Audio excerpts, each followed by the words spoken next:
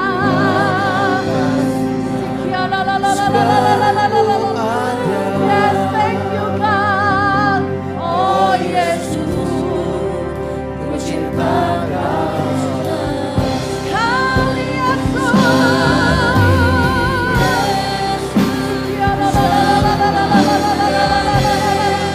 Terima kasih Tuhan, takkan hilang karena kasih-Nya.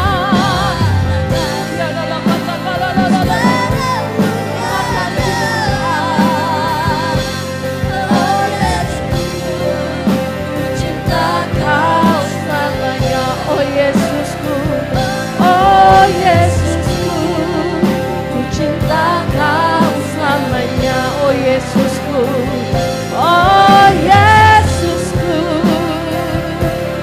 ku cinta Kau selamanya. Mari semua puji Dia. Haleluya, haleluya, haleluya. Terima kasih Tuhan, terima kasih Yesus, Kau hadir di tempat ini Bapa. Sebentar kami akan memuji dan bersorak-sorak memuji nama-Mu. Di dalam nama Tuhan Yesus, mari kita sama-sama katakan haleluya. Amin. Haleluya. Masih ada sukacita? Amin. Haleluya.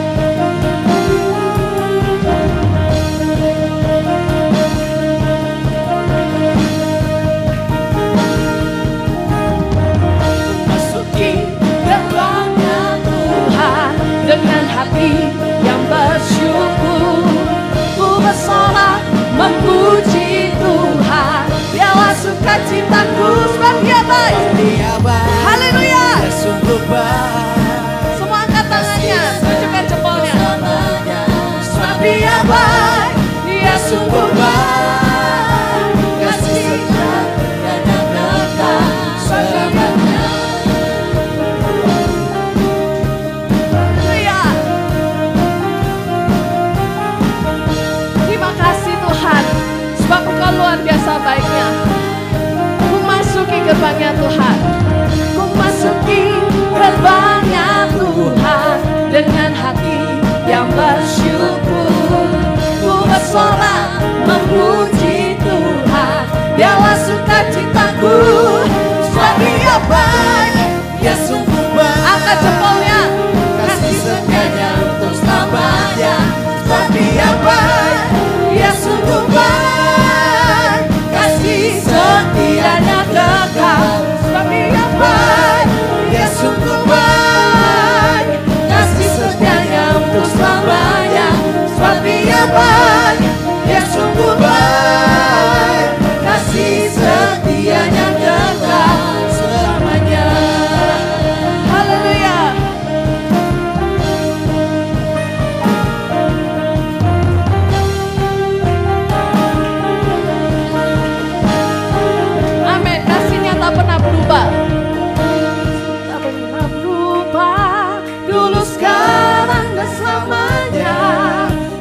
terpujilah Tuhan, terpujilah siapa? Yesus, terpujilah Tuhan. Siapa? Terpujilah yang kencang. Yesus, terpujilah Tuhan, terpujilah Yesus. Sebab Dia baik, Dia sungguh baik, kasih setianya untuk selamanya. Sebab Dia baik, Dia sungguh baik, kasih setianya kekal. Sebab Dia baik, Dia sungguh baik, kasih setianya untuk selamanya. Sebab Dia baik, Dia sungguh baik, kasih setianya kekal selamanya. Kasih setianya kekal, kasih setianya kekal, kasih setianya, kasih setianya kekal, kasih setianya kekal selamanya. Haleluya.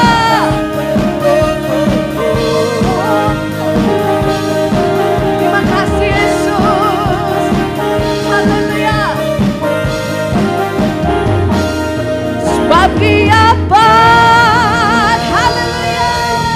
Amin. Masih ada sukacita Bapak Ibu? Haleluya. Haleluya. Kita percaya bahwa kita punya Yesus sebagai sahabat kita. Ada amin Bapak Ibu? Amin. Haleluya.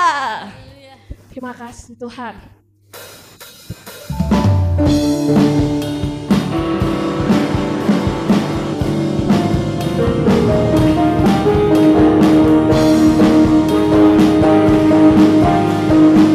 Ada satu sobatku yang setia. Ada satu sobatku yang setia, tak pernah dia tinggalkan, tak pernah dia tinggalkan diriku. Di waktu aku susah, di waktu aku susah, waktu ku sendirian, Dia selalu menemani diriku. Namanya siapa? Namanya Yesus. Namanya Yesus. Nama Yesus. Nama Yesus yang menghibur hatiku. Namanya siapa?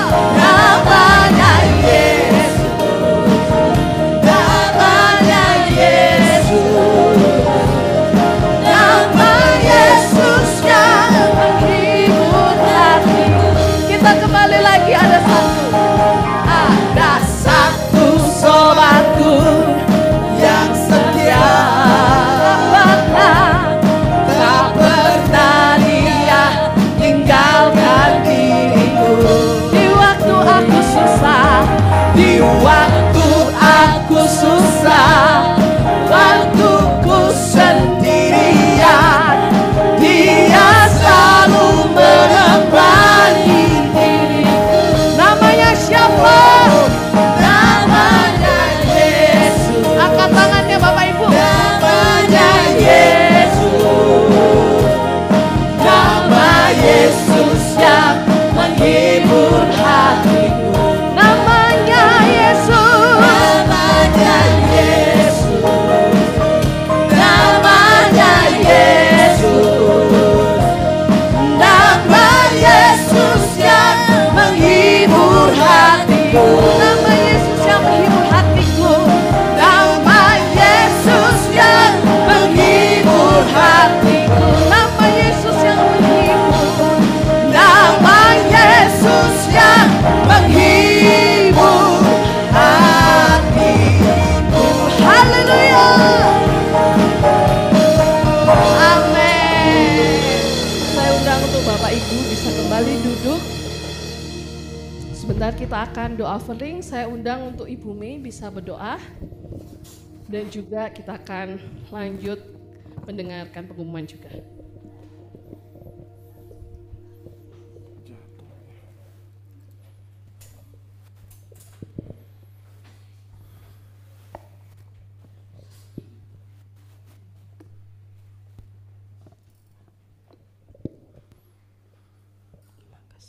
kita tunduk kepala, kita akan berdoa, kita naikkan doa offering. Bapa Surgawi yang kami panggil di dalam nama Tuhan Yesus Kristus, Putra Allah yang sungguh luar biasa, Putra Allah yang sangat luar biasa yang ada dalam kehidupan kami. Terima kasih Bapa di surga, kami merasa Engkau ada, Engkau hadir saat ini. Kami boleh menikmati sukacita akan lawatan-Mu. Terima kasih Bapa di surga. Terima kasih Tuhan Yesus. Kami akan membacakan satu ayat di dalam 2 Korintus. Camkanlah ini, orang yang menabur sesuai dan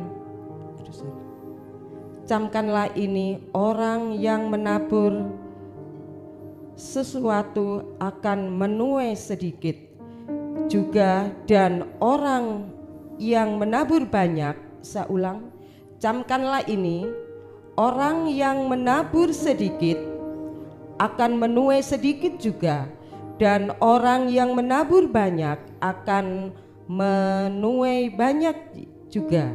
Hendaklah masing-masing memberi dan menurut kerelaan hatinya, jangan dengan sedih hati atau karena paksaan. Juga telah mengasihi orang yang memberi dengan sukacita, dan Allah sanggup melimpahkan segala kasih karunia kepada kita, supaya kamu senantiasa berkecukupan dalam segala sesuatu dan malah berkelebihan di dalam berbagai kebajikan. Berikutnya saya juga akan bacakan di dalam Malaiki pasal 3 ayat yang ke-10. Demikian bunyi firman Tuhan. Bawalah seluruh persembahan perpuluhan itu ke dalam rumah perbendaharaan, supaya ada persediaan makanan di rumahku, dan ujilah aku, firman Tuhan semesta alam, apakah aku tidak membukakan bagimu tingkap-tingkap langit dan mencurahkan berkat kepadamu sampai berkelimpahan. Puji nama Tuhan. Saudara yang dikasihi Tuhan, ini menjadi doa kita, di mana kita diajar oleh Tuhan untuk kita memberi di dalam keadaan kita, di dalam keberadaan kita, apapun yang kita miliki, apapun yang kita punya, mengingat bahwa berkat Tuhan sudah terlebih dahulu kita terima. Berkat Tuhan luar biasa yang kita alami, maka sebaliknya kita akan memberikan kepada Allah apa yang Allah berikan kepada kita, baik itu persembahan ucapan syukur ataupun persembahan perpuluhan kita yang sudah kita baca di dalam firman Tuhan. Karena siapa yang memberikan, Allah akan berikan berlipat kali ganda. Terima kasih Tuhan Yesus. Terima kasih Bapa di surga, Engkau melihat setiap tangan-tangan yang memberikan. Engkau sangat menghargai berapapun nilai yang kami berikan, bukan dari kelebihan yang kami miliki, tetapi kami memberikan dari apa yang kami miliki, dengan apa yang kami punya. Terima kasih Bapa di surga.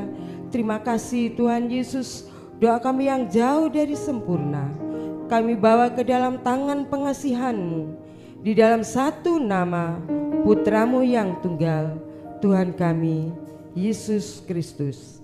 Amin.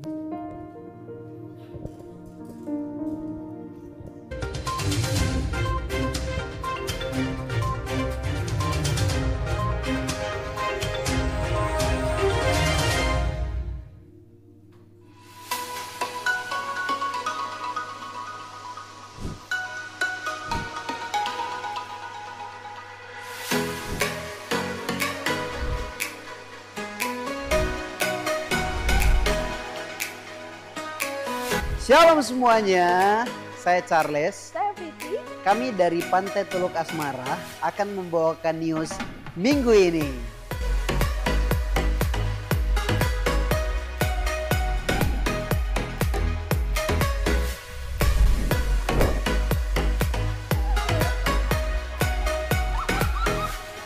Kami juga mengundang Bapak Ibu Saudara untuk mengikuti ibadah raya pertama yang diadakan setiap hari Minggu pada pukul 6 pagi waktu Indonesia Barat atau pukul 10 pagi waktu Sydney. Dan kami juga mengundang Bapak Ibu Saudara untuk mengikuti ibadah raya kedua yang diadakan pada setiap hari Minggu pada pukul 9 pagi waktu Indonesia Barat atau pukul 1 siang waktu Sydney. Kami juga tidak lupa untuk mengundang Bapak Ibu dalam menghadiri doa malam setiap hari Senin dan Rabu pada pukul 16.30 waktu Indonesia Barat atau pukul 20.30 waktu Sydney.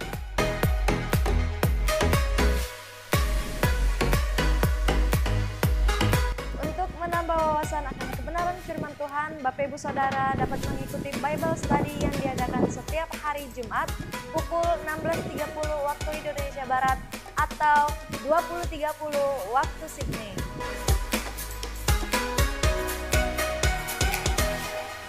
Hai kids, jangan lupa hadiri ibadah kids setiap hari Selasa pukul 4 waktu Indonesia Barat atau jam 8 malam waktu Sydney. Untuk retret GBI Evata, pendaftaran akan segera ditutup. Bagi yang belum terdaftar, dihimbau untuk segera mendaftar. Untuk semua jemaat GBI Evata yang telah lama setia, biaya akan ditanggung oleh gereja. Akan banyak aktivitas menarik selama retret. Ayo buruan, jangan sampai ketinggalan.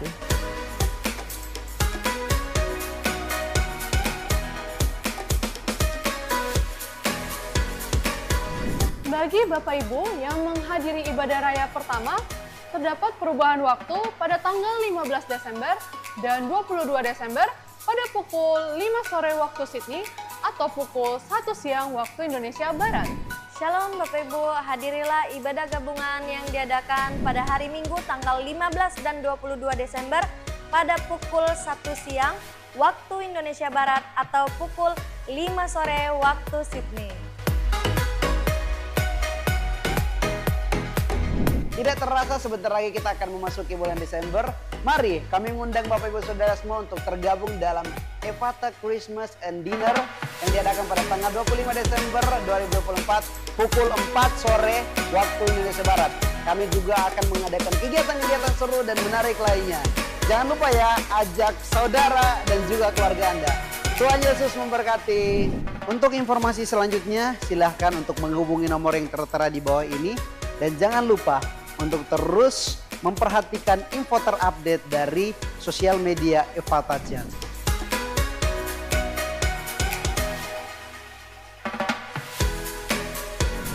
Demikianlah Evata News minggu ini. Selamat beribadah, Tuhan Yesus memberkati.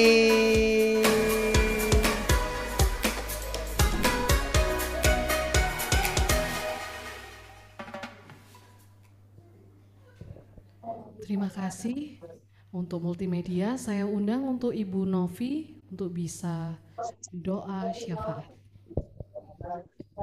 Mari Bapak Ibu kita berdoa. Terima kasih Bapak, terima kasih Roh Kudus. Engkau berikan kesempatan kami melalui acara ibadah hari ini Bapak. Bapak, terima kasih Bapak, kami mau berdoa untuk negara-negara yang ada di seluruh dunia Bapak. Yang ada di 7 benua, benua Asia, Australia, benua Afrika, benua Australia, Amerika Utara, Amerika Selatan, dan Antartika. Bapak, kami percaya Bapak Engkau akan melindungi seluruh negara-negara yang ada di 7 benua ini. Sesuai dengan firman Tuhan di 1 Timotius 2 ayat 2. Untuk raja-raja dan untuk semua pembesar, agar kita dapat hidup tenang dan tentram dalam kesalehan dan kehormatan. Bapak, kami juga berdoa agar terjadi penginjilan yang besar-besaran di seluruh negara-negara yang ada di 7 benua ini Bapak. Engkau berikan kesejahteraan, kedamaian di antara negara-negara ya Bapak. Bapak, kami juga mau berdoa untuk negara kami, bangsa Indonesia. Bapak, kami berdoa untuk Bapak Presiden kami, Bapak Prabowo dan Pak Gibran Bapak, kiranya Engkau memberkati segala apa yang mereka lakukan Bapak. Engkau berkati Bapak, negara Indonesia akan menjadi negara yang takut akan Engkau Bapak. Engkau juga berikan perekonomian yang baik Bapak di negara ini Bapak. Sesuai firman Tuhan di Yeremia 29 ayat 7, usahakanlah kesejahteraan kota kemana kamu aku buang, dan berdoalah untuk kota itu pada Tuhan, sebab kesejahteraannya adalah kesejahteraanmu. Bapak, kami juga berdoa untuk bangsa Australia Bapak. Kami percaya Bapak, Engkau akan melindungi Perdana Menteri Anthony Albanese Bapak, dan kami juga percaya Bapak, Engkau akan memberkati seluruh masyarakat Australia Bapak. Dan juga Engkau memberkati para hamba Tuhan yang melayani di Australia Bapak. Engkau berikan kebangunan rohani yang luar biasa Bapak. Kami percaya Tuhan, bangsa Australia adalah bangsa milik Kristus dan Engkau akan melindunginya Bapak. Bapak, kami juga mau berdoa untuk gerejamu Ephata. Bapak, kami percaya Bapak, gereja Ephata adalah gereja milik Kristus. Kami selalu berdoa Bapak, Engkau akan memberkati gerejamu Ephata, dan Engkau akan memberikan jiwa-jiwa yang belum mengenal Engkau, yang haus akan Engkau, bahkan yang terhilang Bapak, untuk datang ke gerejamu Ephata Bapak. Engkau berkati Ephata Tuhan, luar biasa Bapak. Engkau berkati juga keuangan gereja Bapak. Kami percaya Engkau tidak akan membiarkan gerejamu Ephata berkekurangan Bapak. Bapak, kami juga percaya Bapak, Engkau akan memberikan kami roh yang menyala-nyala Tuhan. Bapak, kami juga mau berdoa untuk para pastor gembala sidang kami, Pastor Jimmy, Pastor Neni, dan juga anaknya Prapa. Bapak, kami percaya Engkau sudah memilih mereka untuk melayani di gerejamu Ephata. Kau sembunyikan mereka Bapak di balik salib-Mu Bapak. Jadikan mereka gembala kami, agar kami sebagai jemaat Tuhan bisa bertumbuh, berkembang, berbuah-buah Bapak di gerejamu Ephata. Kau berikan kesehatan untuk pastor gembala kami. Kau berkati juga pekerjaannya, pelayanannya. Kau agar pekerjaan dan pelayanan mereka bisa menjadi berkat untuk semua orang Bapak. Bapak, kami juga mau berdoa untuk keempat pastor, pembantu yang ada di gerejamu Ephata, dan juga para pelayan Tuhan yang ada di gerejamu Ephata Sydney maupun Indonesia Bapak. Kami percaya Bapak, sesuai firman Tuhan di Efesus 6 ayat 7, dan yang dengan rela menjalankan pelayanannya seperti orang-orang yang melayani Tuhan, bukan manusia. Bapak, kami mau melayani Tuhan dengan segenap hati kami Bapak, dengan setulus hati kami Bapak. Berikan kami hati yang penuh kasih, hati sebagai hamba. Kami percaya Bapak, pelayanan kami ini tidak akan sia-sia dan akan menjadi berkat untuk semua orang Bapak. Berikan kami roh kesatuan Bapak, agar kami semakin berapi-api untuk melayani Engkau Bapak. Bapak, kami juga mau berdoa untuk para jemaat Tuhan yang ada di Ephata Sydney maupun Indonesia. Bapak, kami berdoa agar kami semua diberi kesehatan Bapak. Engkau berkati setiap jemaat Tuhan yang ada Bapak, agar kami semakin cinta Engkau, semakin mengenal Engkau Bapak, dan kami mau semakin bertumbuh, berakar, dan berbuah di sini Bapak. Kami mau tertanam di gerejamu Ephata Bapak. Kami percaya Bapak, kami ingin menjadi jemaat Kristus yang luar biasa Bapak. Bapak, kami juga mau berdoa untuk pergumulan doa jemaat Bapak. Sesuai firman Tuhan di Markus 11 ayat 24, karena itu aku berkata kepadamu, apa saja yang kamu minta dan doakan, percayalah bahwa kamu telah menerimanya, maka hal itu akan diberikan kepadamu. Bapak, kami tahu Engkau mengetahui setiap pergumulan doa kami Bapak. Mungkin ada yang meminta anak, meminta pekerjaan, ada yang sakit, bahkan pergumulan kami yang lainnya Bapak. Engkau sudah mengetahui dan kami percaya Engkau akan menjawab setiap seruan doa kami Bapak. Terima kasih Bapak. Kami juga menyerahkan acara retret Ephata tahun depan Bapak. Kami percaya Bapak, Engkau akan menjadikan segala sesuatunya lancar Bapak.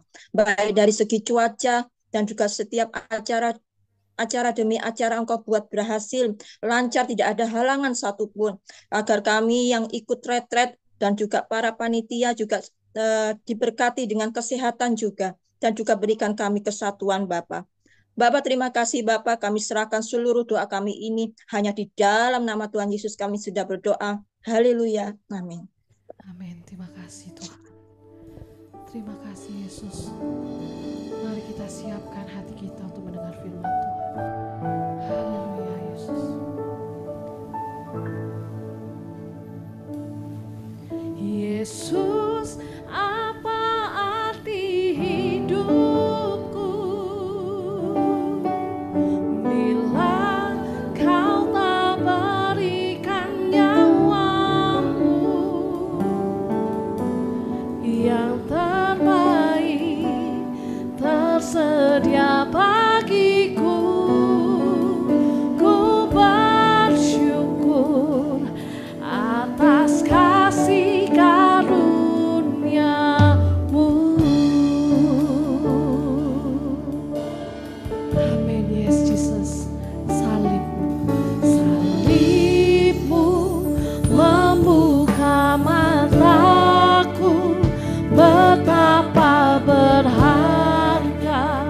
nilai hidupku,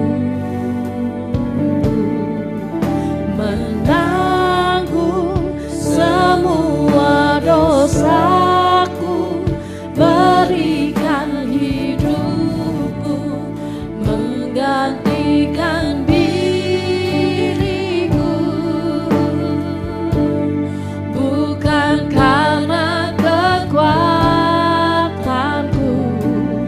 anugerah yang selengkapkanku. Yesus, apa arti hidupku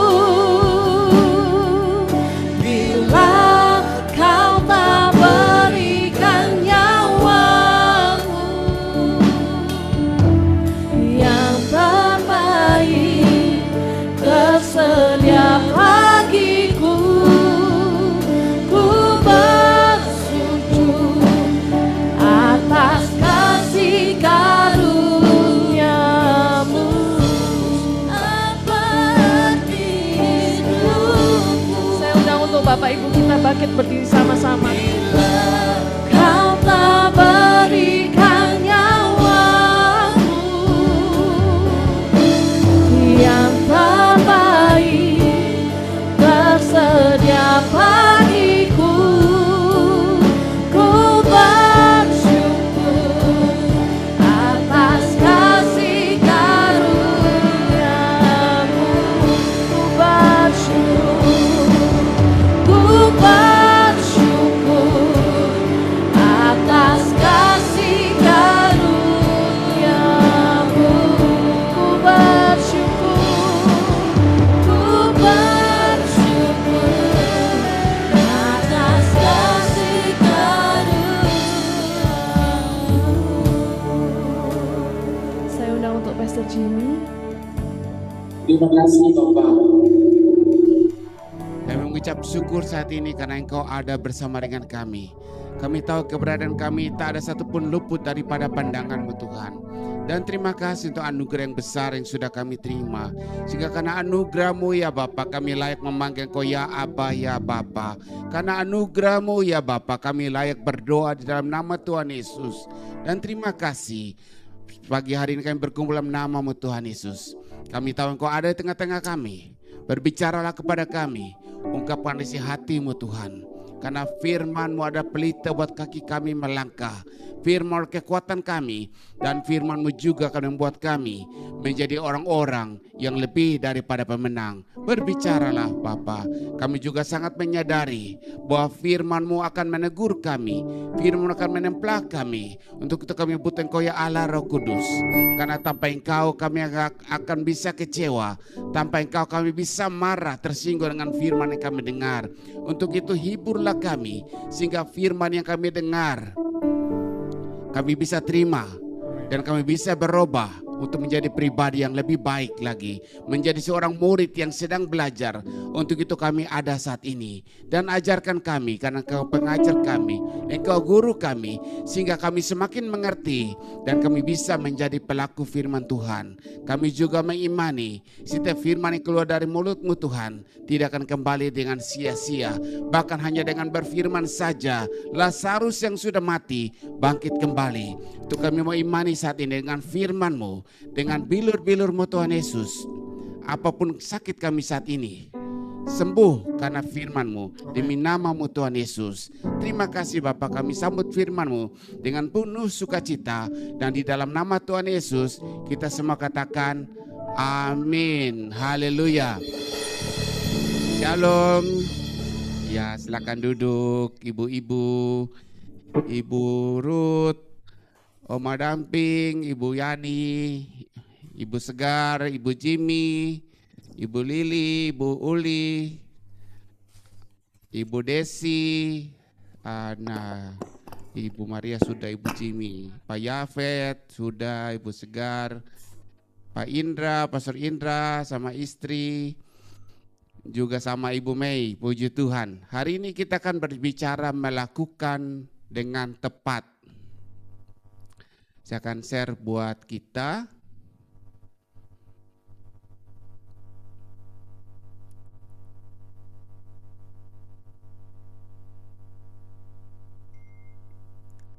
Ya, saudara bisa melihatnya. Lakukan dengan tepat. Yakobus pasal 4 ayat yang ke-17 firman Tuhan mengatakan, jadi jika seorang tahu bagaimana ia harus berbuat baik, tetapi ia tidak melakukannya, ia berdosa. Jadi kalau kita mengerti akan suatu kebaikan, sesuatu yang baik, firman Tuhan, dan kita tidak melakukan, kita berdosa. Seringkali saudara menganggap kalau kita marah orang, kita dendam, kita simpan sampai matahari terbenam, sampai besok kita simpan terus. Pada saat kita ketemu satu saat di pasar atau sedang belanja, kita ingat lagi masa lalu kita dengan orang itu, kita jadi marah. Sampai ada juga yang muntah, muak, begitu muaknya melihat muka karena merasa tertipu. Orang itu muak dan sangat marah. Kelihatan kita tidak berbuat sesuatu, tapi firman Tuhan mengatakan jika kita tahu berbuat baik, yaitu mengampuni orang yang bersalah kepada kita, dan kita tidak melakukannya, kita adalah pendosa. Kita adalah orang yang berdosa. Saudaraku, dalam kehidupan ini banyak orang berusaha untuk berbuat baik. Dalam kehidupan ini banyak orang berusaha berbuat benar. Tetapi berbuat baik dan berbuat benar tergantung dengan keadaan yang ada, relasi yang ada. Misalnya seorang bapak kepala rumah tangga, dia berjuang dengan luar biasa. Ya, dia berjuang dengan luar biasa untuk bisa menghidupi keluarganya dengan segala macam cara ia halalkan. Jadi dari pihak keluarga, anak akan bersaksi apapun yang terjadi, papa selalu berjuang supaya ada makanan di meja. Dengan apapun yang terjadi, papa selalu berjuang, bahkan sampai merangkak pun kita harus sekolah. Jadi anak-anak bersaksi betapa pahlawannya seorang bapa. Tapi jika sang bapa melakukan hal-hal menghalalkan segala cara, mungkin pada saat ia berusaha di luar mengumpulkan, mencari nafkah, ia menyusahkan orang, istilah kata bahwa menari di atas penderitaan orang. Jadi dari pihak keluarga anak memuji seorang ayah sebagai pahlawan. Tapi orang yang merasa dirugikan atau ditipu, maka orang itu akan melihat ayah itu adalah seorang penjahat yang tidak bisa dipercaya. Jadi dari pihak keluarga akan memandang sebagai kelakuan yang baik dan dibenarkan dari pihak keluarga. Karena ia suami yang bertanggung jawab, bapak yang bertanggung jawab. Tapi di sisi yang merugikan, ia akan dipandang sebagai orang yang jahat, yang tidak beradat. Jadi arti kata bahwa kebenaran atau kebaikan itu relatif. Berhubungan dengan siapa yang merasa diuntungkan. Amin, saudara nangkap ya. Kebenaran atau kebaikan tergantung dengan relatif, berhubungan dengan siapa yang merasa diuntungkan. Kalau saudara dikasih sesuatu yang baik-baik terus, saudara akan memuji orang itu.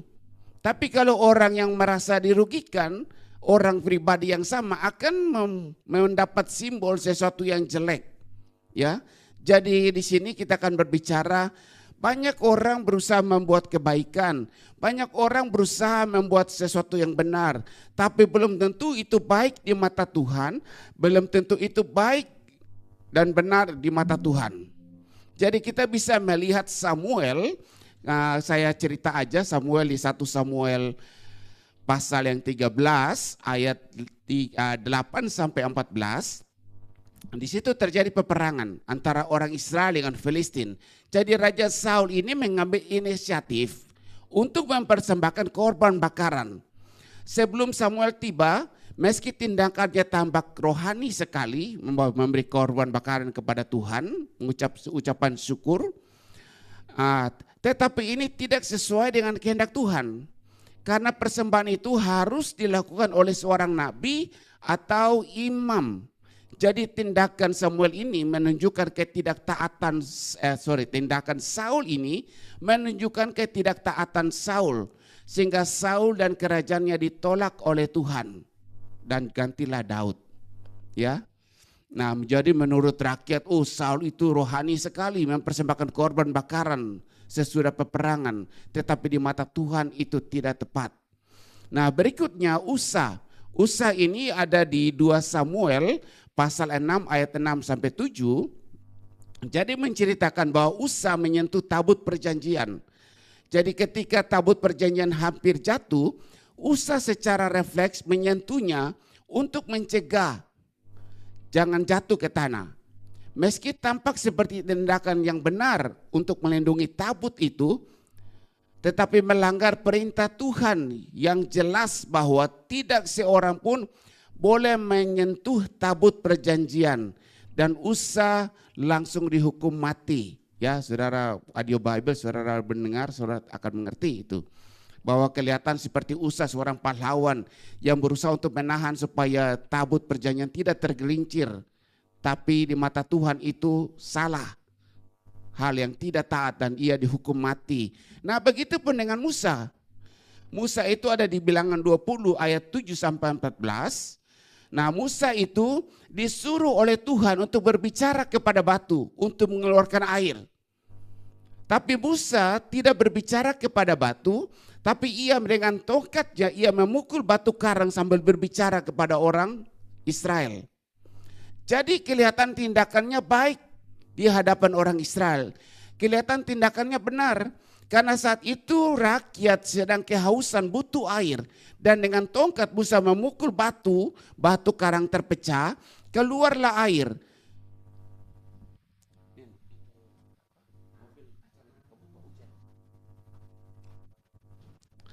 Jadi pada saat Musa memukul batu karang, harus hidup.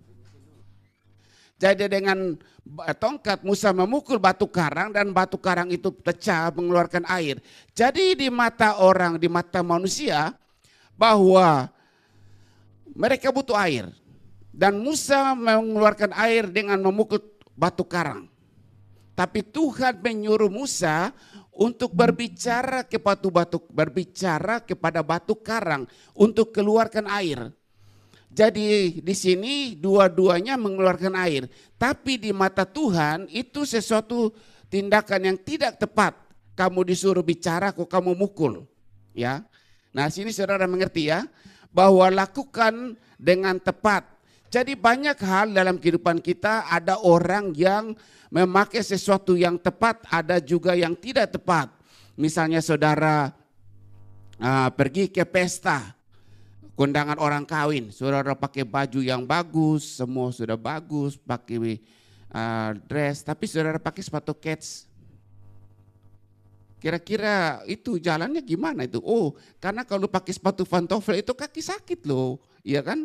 Tapi kalau pakai sepatu kets Nike warna putih lagi, atasnya celana bahan, atasnya kemeja dasi sama jas, tapi yang di kaki bawah sepatu kets putih. Karena dengan alasan supaya kaki nggak sakit. Nah kelihatan benar punya alasan tapi tidak tepat dalam berpakaian. Ya gitu. Seringkali juga mungkin ini secara psikolog aja. Bahwa pada saat saudara pergi ke warung. Saudara bisa melihat wah itu orang di warung kalau lagi masak nasi. Itu kok panci rice cookernya nggak dicuci ya.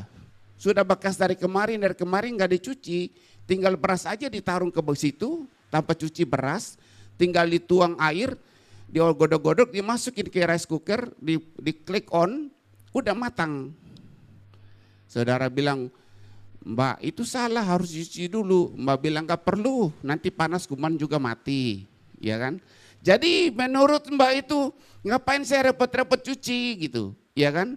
Tapi menurut pandangan saudara, oh ini orang buka warung tapi nggak tepat nih, kotor gitu. Nah pandangan saudara, karena saudara berharap sebelum ia memasak, dia harus cuci dulu. Bukan hanya main masak aja nasi, panci rice cooker sudah berminggu-minggu gak dimasak, yang penting ditaruh beras dimasakin lagi terus, ya kan? Nah ini yang maksud saya di sini. Jadi lakukan dengan tepat. Jadi ada orang yang berusaha melakukan yang benar, melakukan sesuatu yang baik tapi belum tentu itu tepat. Nah kita lihat langkah lebih lanjut lagi. Tahu dan tindakan. Jadi kehidupan orang percaya tidak hanya diukur dari apa yang kita ketahui. tetapi juga dari bagaimana kita menerapkan pengetahuan itu dalam tindakan. Jadi kalau kita sebagai orang Kristen, kita bergereja, kita ikut seminar sana sini, kita punya diploma sangat banyak sekali. Kita sekolah dari S1, S2, S3 sampai kita bikin banyak hal jadi profesor teologi. Kita tahu banyak. Tapi kalau kita tidak mempraktikkan dalam tindakan, merealisasikan dalam tindakan, maka hal itu hal sesuatu yang sia-sia. Ya, jadi perjanjian baru itu mengatakan bahwa penuh dengan narasi menantang kita untuk tidak hanya menjadi pendengar firman Tuhan, tetapi menjadi pelaku. Jadi ada di Yakobus pasal 1 ayat yang ke-22, firman Tuhan mengatakan, tetapi hendaklah kamu menjadi pelaku firman dan bukan hanya pendengar saja. Sebab jika tidak demikian kamu menipu diri sendiri. Jadi di sini bahwa kita mengerti, kita tahu akan firman Tuhan. Dan kita harus mengekspresikan dengan tindakan. Ini yang seringkali bagi saudara dan saya, kita gagal. Kita bergereja sekian lama, kita melayani sekian lama. Tapi pada saat kita marah sama orang, matahari sudah terbenam, timbul lagi terbit, terbenam, timbul lagi terbit. Kita masih ungkit-ungkit kesalahan orang. Saya percaya kalau saudara dipanggil Tuhan saat itu, susah juga ya untuk bisa masuk surga. Karena doa Bapa kami, ampunilah orang yang bersalah kepada kami. Tapi matahari timbul terbenam, kita nggak mengampuni orang yang bersalah. Ya gimana tuh ya, kita terus lagi lah. Kita kira-kira narasinya kayak gitu. Jadi lakukan dengan tepat adalah mengetahui yang benar, diwujudkan dengan tindakan yang benar. Apa sih tindakan yang benar? Nah kita lihat yang pertama. Tindakan lakukan dengan tepat itu berdasarkan ketaatan kepada Tuhan. Jadi Tuhan Yesus di Taman Getsemani, saat itu dia berdoa, dia meminta. Sampai dikatakan dia berkeringat darah. Dan Tuhan Yesus katakan, tetapi bukanlah kehendakku, melainkan kehendakmu yang terjadi. Jadi di sini arti kata bahwa Tuhan Yesus menunjukkan ketaatan total kepada kehendak Bapa. Meskipun itu berarti penderitaan besar di salib. Ya, jadi pilihannya untuk menyerahkan kehendaknya sendiri, bukan rencana Allah, menunjukkan bahwa melakukan yang tepat adalah hasil dari ketaatan yang dalam kepada Tuhan. Jadi saudara dan saya sebagai orang percaya bukan kehendak kita lagi, tapi kita harus melakukan kehendak Tuhan, kehendak Bapa. Untuk itu kita dipanggil. Jadi di sini yang saya menyampaikan bahwa melakukan dengan tepat seringkali menuntut kita untuk menyerahkan kehendak pribadi kita kepada Tuhan. Saudara dan saya, kita pasti punya kehendak pribadi, ya kan? Pasti. Kita punya kehendak pribadi, pasti kita mau begini, kita mau begini, kita mau begini. Tapi Tuhan yang menentukan. Semalam waktu Bible study mereka semua kalau kira-kira Tuhan itu kan mengenai pahlawan iman. Kalau Tuhan itu mengarahkan saudara dan saya kembali masuk kehidupan ke pahlawan-pahlawan iman yang tercatat. Kira-kira mau pilih yang mana? Sherin dengan luar biasa, dengan penuh heroik. Mau seperti Daud. Saya pikir-pikir Daud itu orang yang paling stres, tahu nggak? Sampai pura-pura gila. Stres tuh. Punya mertua, siapa sini punya mertua yang galak? Nggak ada kan? Ini Daud ini bukan mertua yang galak, mertua yang mau bunuh menantu. Bayangkan gitu. Stres kan? Kita punya pacar aja, calon mertua aja galak aja, nggak senyum, kita sudah gelisah. Gimana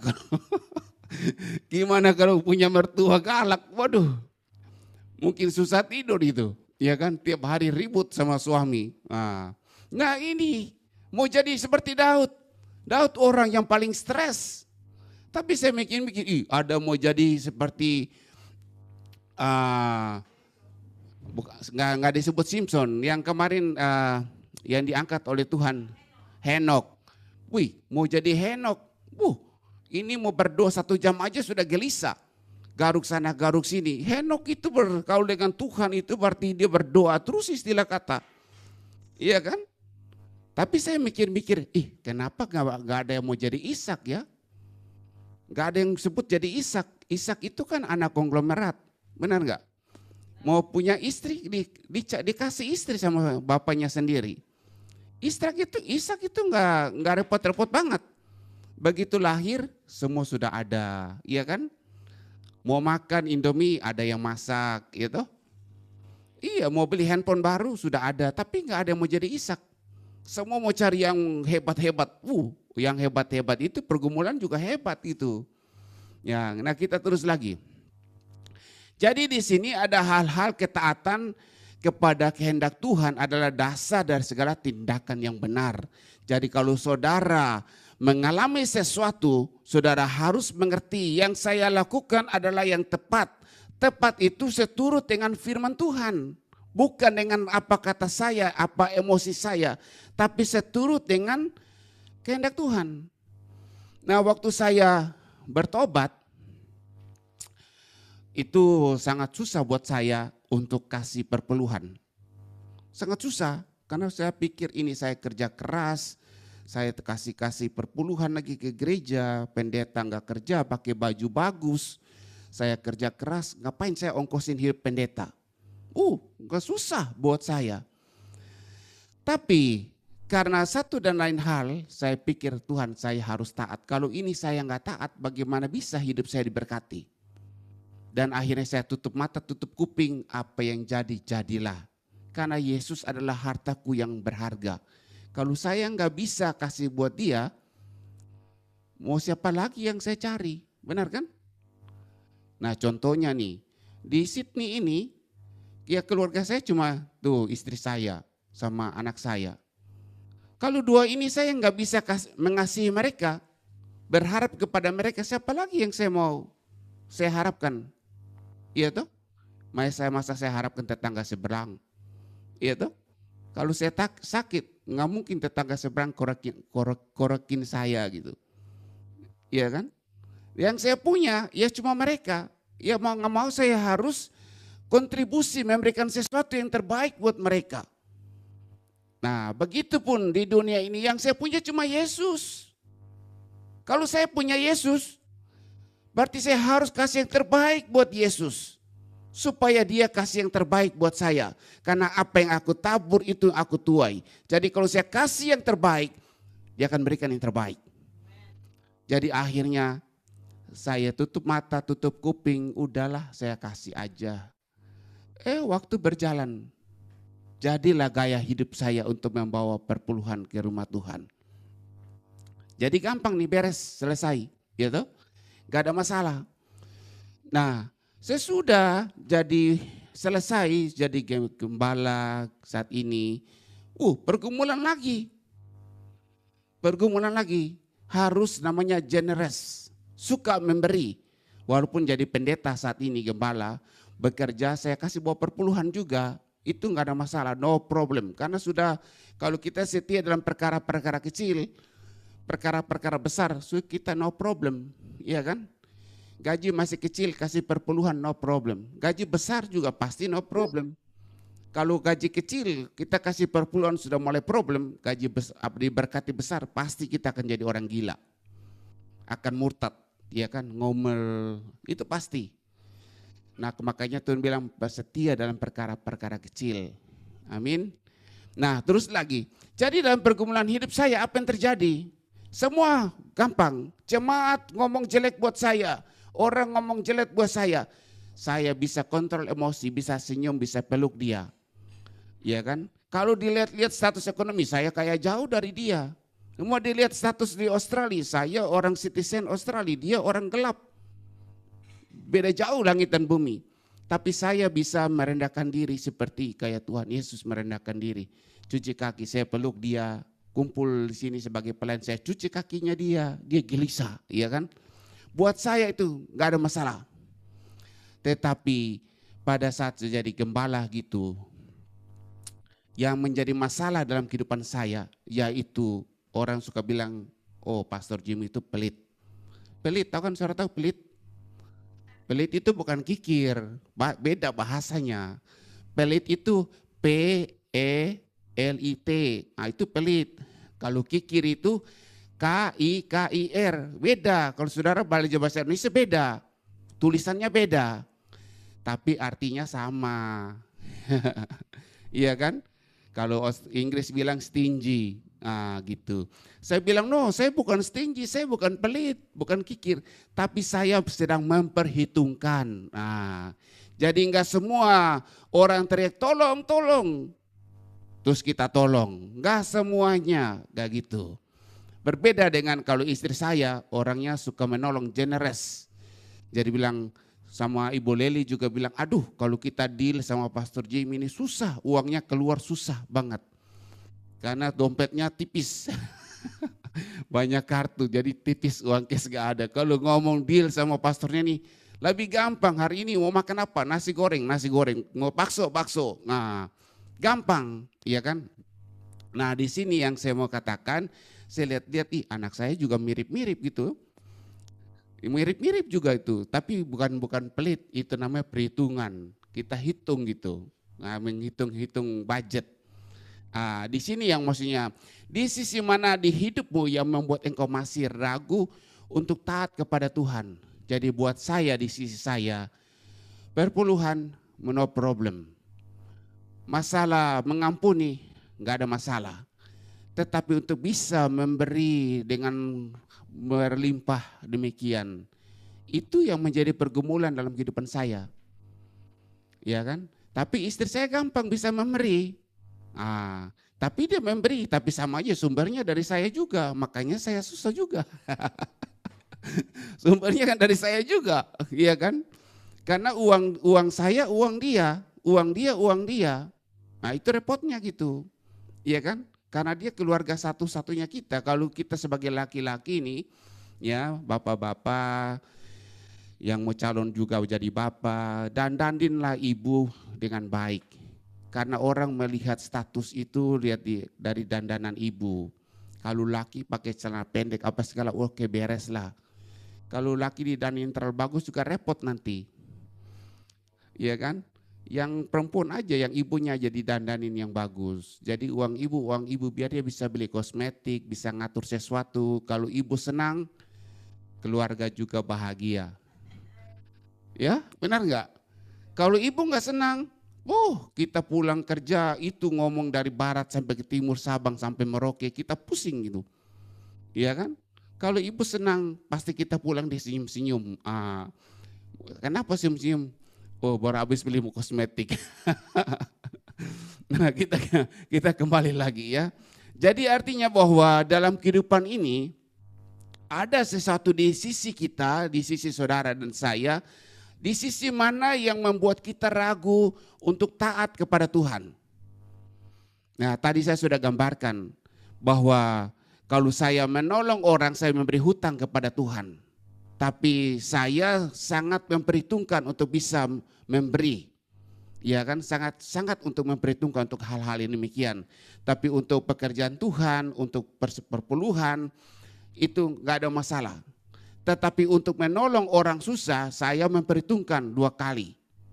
Nah itu di sisi yang membuat saya sesuatu hal yang ragu, yang saya harus bergumul. Karena setiap dari kita pasti mempunyai sisi keraguan terhadap ketaatan. Kalau saudara disuruh doa sepanjang malam suntuk, ya saudara yang gak bekerja, saudara gak problem berdoa semalam suntuk. Tapi kalau saudara yang kerja dan kuliah, terus disuruh doa semalam suntuk, masalah besar itu. Karena besok pagi jam 7 harus pergi kerja, gak lama juga mau nyambung kuliah, bisa pusing dan sakit kepala, lama-lama masuk angin, iya toh? Jadi kondisinya berbeda. Jadi di sini yang saya mau paparkan bahwa di sisi mana dalam kehidupan saudara dan saya saat ini yang kita masih ragu untuk taat kepada Tuhan. Tuhan bilang carilah kerajaan Allah dulu dan kebenaran dahulu dan semua akan ditambahkan kepadamu. Jadi pada saat kita lagi gereja tiba-tiba ada orderan kue, ada yang order kue. Langsung kita mikir nih, aduh kita sudah nggak konsen firman Tuhan, kita lagi mikir, waduh uang, kita langsung. Nah di sini saudara bisa melihat orientasi kehidupannya kita saat itu apa gitu. Yang harus kita pelajari. Ya. Jadi di sini dalam setiap daripada saudara pasti kita mempunyai sisi keraguan. Ada sisi hal-hal yang kita meragukan. Murid-murid yang lain mereka ragu untuk berjalan di atas air. Filipus dia ragu bagaimana Tuhan kita bisa memberikan makan 5.000 orang ini. Filipus ragu. Petrus dia enggak ragu. Dia bilang Tuhan kalau itu engkau panggillah aku berjalan menyampiri engkau di atas air. Petrus enggak ragu. Tapi kelemahannya Petrus pada saat ia dipojokkan dalam hal-hal tertentu di khayal umum, disitulah nyalinya turun dan dia menyangkal Yesus. Jadi arti kata saudara dan saya, ada orang yang taat melakukan hal-hal pekerjaan Tuhan, perintah Tuhan, tapi ada di sisi lain yang ia ragu. Nah, jadi kita masing-masing mempunyai kekuatan dan kelemahan yang berbeda. Nah, kita harus mengidentifikasinya dan kita harus berusaha untuk menguasai keraguan kita itu, ya. Misalnya ada yang marah, susah mengampuni. Nah, kayak gitu. Itulah kelemahannya kita, keraguannya kita. Kita harus berusaha untuk mengovercome. Yang berikutnya, lakukan dengan kasih. Jadi Lukas 10 ayat yang ke-33, lalu datang seorang Samaria yang sedang dalam perjalanan ke tempat itu. Dan ketika ia melihat orang itu, tergeraklah hatinya oleh belas kasihan.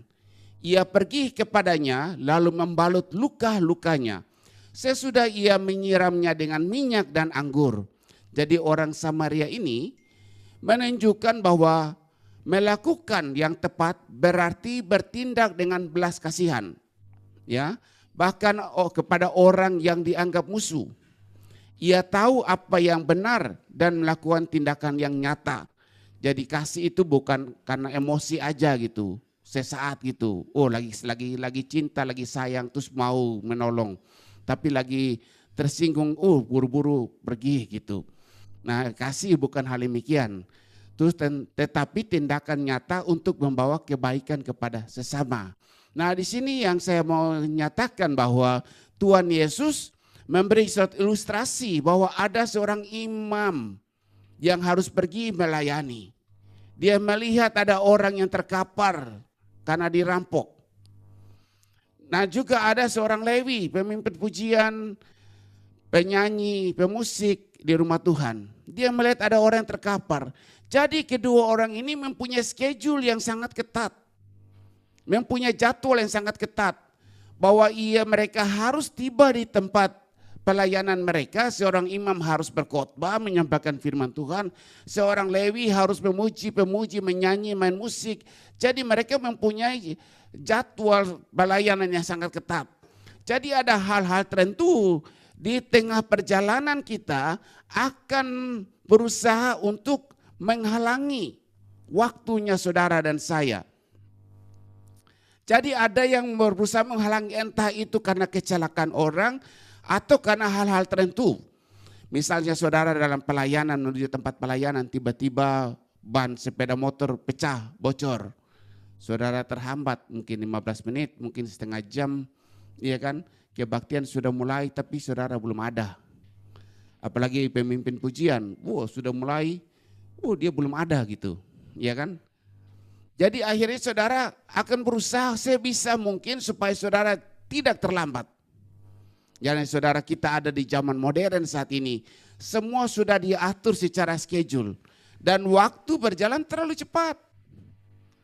Istri saya bilang, kemarin hari Minggu, dia bangun dia tanya, ini hari apa ya? Sudah hari Minggu lagi ya? Dia seperti sleeping beauty, tidur bangun, ini hari apa ya? Sudah hari Minggu lagi. Kayaknya waktu berjalan terlalu cepat. Dan semua schedule atau jadwal-jadwal harus dipenuhi. Nah, orang yang sibuk ini, mereka akan hidup sesuai dengan jadwal, dengan schedule yang ada. Orang yang sibuk. Sedangkan orang Samaria ini ada seorang pedagang.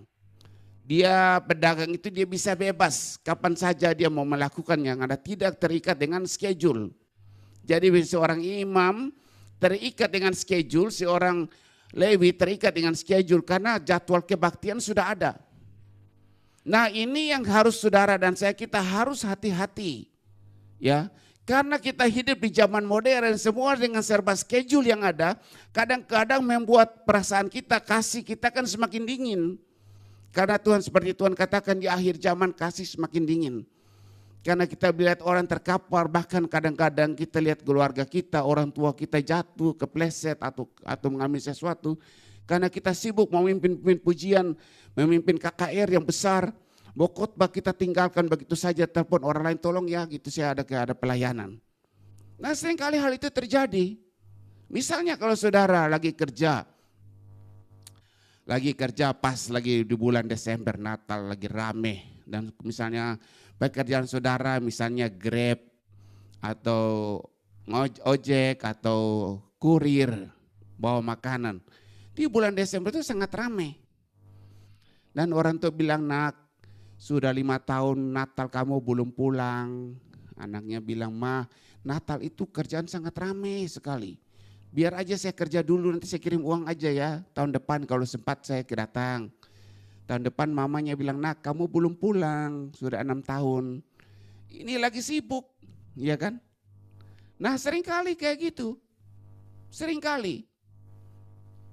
Yang kita ngalamin semua hidup kita disibukin dengan schedule-schedule yang ada. Itu yang membuat hati nurani kita akan turun. Karena kita berpikir target. Bahkan kita pada saat memuji Tuhan kita kapan selesai. Nah, ini yang akan mengganggu perasaan saudara.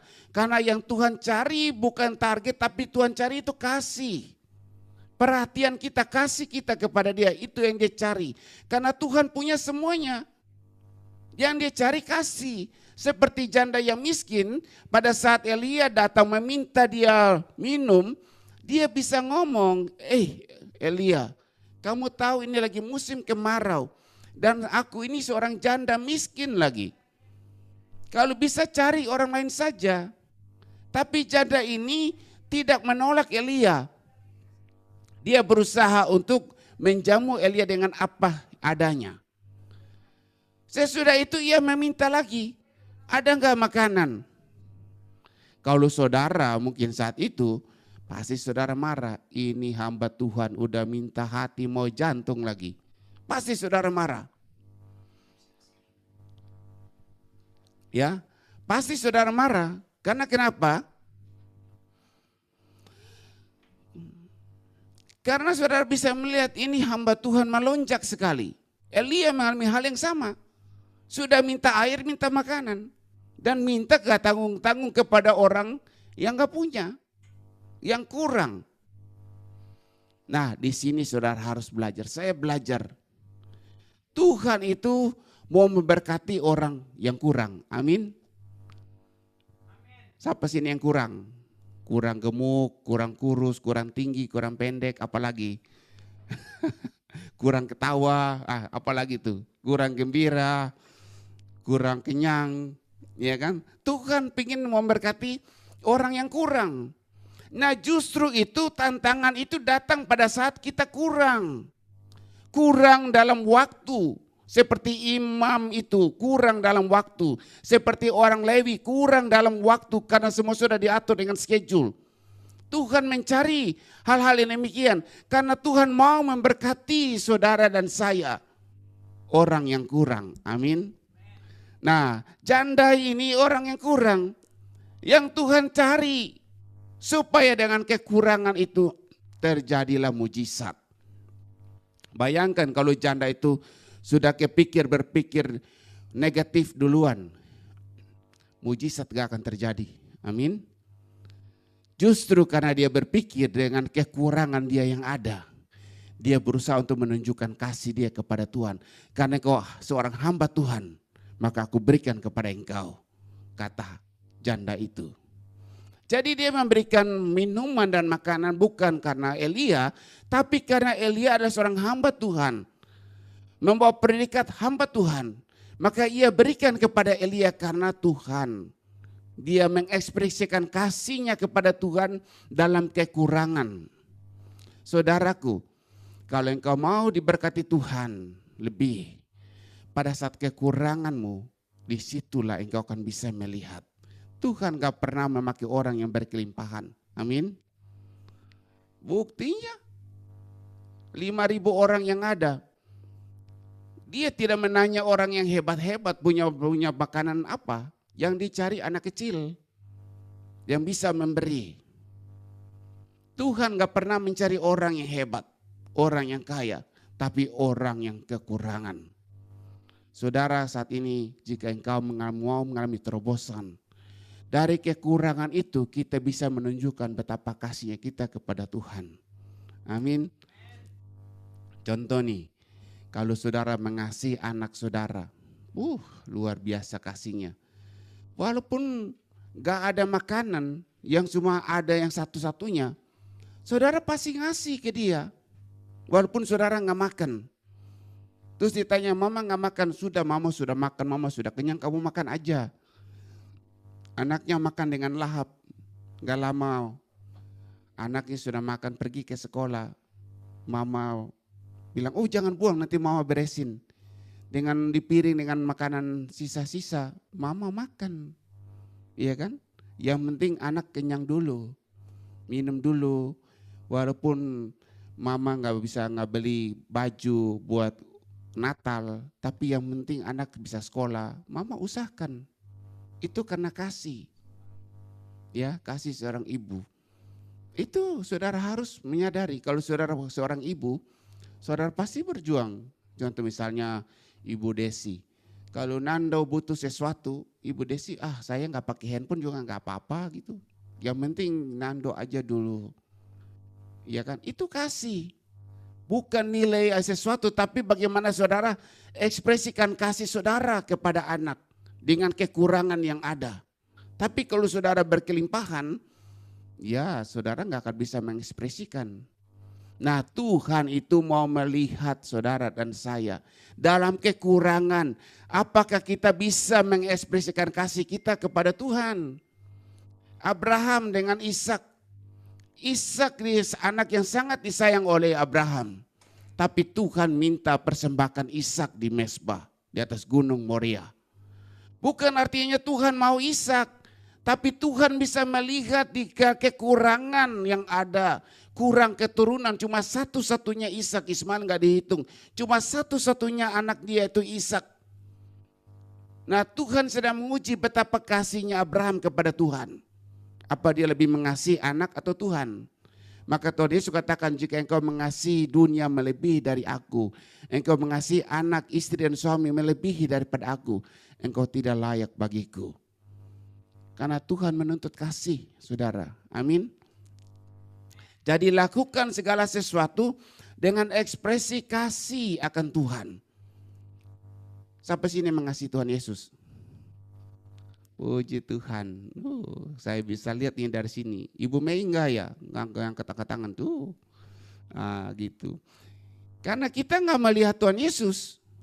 Yang kita lihat saat ini, gereja Tuhan. Itu adalah penderitaan Yesus. Gereja Tuhan ada karena ada salib Yesus. Jadi kalau kita mau mengasihi Tuhan Yesus, kita bisa sasarkan kepada gereja Tuhan. Disitulah kita bisa mengekspresikan kasih kita. Oh, ini gereja Tuhan lagi kumpul, bayangkan saat ini mereka lagi kumpul. Saya pernah ngomong yang lalu-lalu, saya nggak punya apa Tuhan, tapi ya saya bikin kue dulu Tuhan, saya jualan kue. Tuhan udah jualan kue nih. Kue apa kemarin? Pumpkin cake ya. Brownies. Ini kue brownies nih Tuhan. Jualan kue brownies. Untung Tuhan dapat untung nih. Lumayan 20.000. Beli telur lah 1 kilo. Udah gitu tinggal ceplok-ceplok digoreng, masukin ke kantong plastik, bawa ke gereja. Ayo mari kita makan. Itu cara kita mengekspresikan. Kita nggak bukan puji Tuhan, haleluya, ngomong rohani bahasa roh dengan tingkatan teologi yang tinggi. Tuhan nggak butuh. Yang Tuhan butuh ekspresi kasih kita. Saudaraku, kalau engkau mau diberkati Tuhan lebih, saya mau tunjukin kepada saudara. Kalau engkau bisa memberkati dengan makanan. Waktu kita kasih baju atau kasih sepatu, orang itu berdoa enggak? Tapi kalau kita kasih makanan, dia mau makan, dia berdoa enggak? Berdoa enggak Sarah? Coba Sarah makan berdoa enggak? Iya kan? Nah, misalnya Ibu Mei bawa telur mata sapi. Habis doa hari Sabtu, taruh di piring. Terima kasih Tuhan untuk makanan ini. Kuduskan dalam nama Tuhan Yesus. Malaikat di sorga tepuk-tepuk tangan, makanan itu ada bukan jatuh dari langit kayak roti mana jatuh dari langit. Ada yang berusaha, ada yang goreng sampai tangan melepuh karena minyak panas, ada yang ngalamin sesuatu, iya kan? Nah pada saat kita memberi sesuatu, orang mau makan dia berdoa. Doa itu sampai ke sorga. Malaikat lihat itu, ini orang ini makanan ada, ini bukan karena mujizat 2 ikan 5 roti, tetapi ada yang goreng. Saudara, itu rahasianya. Pada saat kita bawa makanan ke rumah Tuhan, ke gereja, orang makan ucapan syukur dan berdoa terima kasih Tuhan. Iya toh? Nah, saudara diperhitungkan. Jangan, maka kemanapun Yesus pergi dalam melayani selalu makan-makan. Nah pada saat makan-makan Yesus selalu berdoa, ngucap syukur makanan yang ada. Itu rahasianya saudara. Itu rahasianya. Ya, kita terus lagi.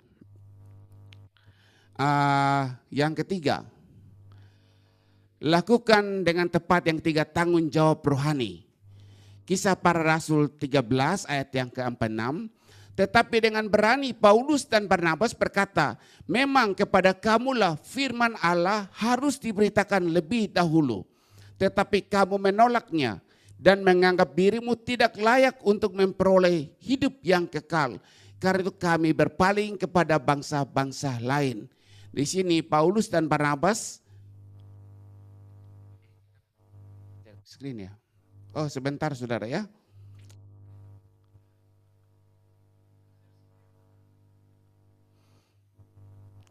Saya lupa share screen buat saudara.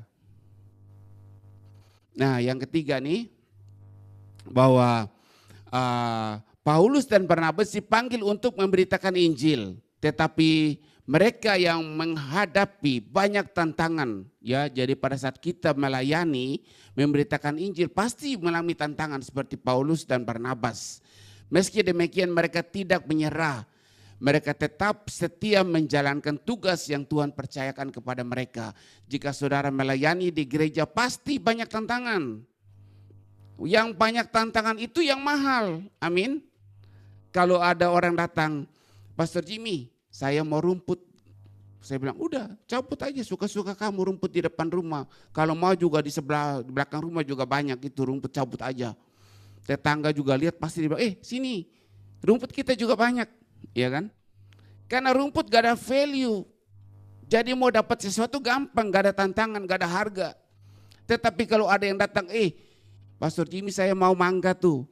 Saya mau jambu air tuh. Itu di pohonnya sudah buah, udah matang. Kita mau ngasih dia itu berat-berat hati. Aduh, jangan ya. Kalau bisa jangan banyak-banyak ya. Kayak gitu. Kenapa gitu? Karena ada value, ada harga. Yang murahan gak ada tantangan itu gak ada harga. Jadi pada saat saudara melayani Tuhan, ada tantangan karena waktu saudara, karena tenaga saudara, karena banyak hal, apalagi pergumulan dalam emosi, dalam tantangan, dalam pelayanan yang ada. Itu berarti dalam pelayanan itu ada harga, ada value yang harus saudara pertahankan. Ya, karena ada tanggung jawab rohani di dalamnya. Sebagai pendeta dan sebagai gembala saya bekerja. Saya nggak nyadar juga, anak saya perhatiin saya gitu. Emang Alkitab bilang anak gak bisa melakukan kalau tidak melihat Bapa melakukan. Dia bilang, Dedi, saya mau kerja gitu. Nah, walaupun nanti saya jadi pendeta, jadi gembala, saya tetap mau kerja. Saya lihat dia, saya sedih. Kenapa kamu harus kerja? Bukan semua sudah ada. Iya, seperti kamu, saya juga mau kerja supaya saya bisa mengongkosi hidup saya sendiri dan keluarga saya. Oh gitu ya. Nah, dia sekolah ini mekanik engineering, jadi ada tawaran buat intensif, dia harus pergi ke Port Macquarie, 4 jam dari sini. Jadi kalau dia tinggal di sana, waduh, repot juga tuh. Dia tinggal di sana, kerja di sana, apa yang terjadi? Kalau di sini, di tempat kita sini ada orang Korea.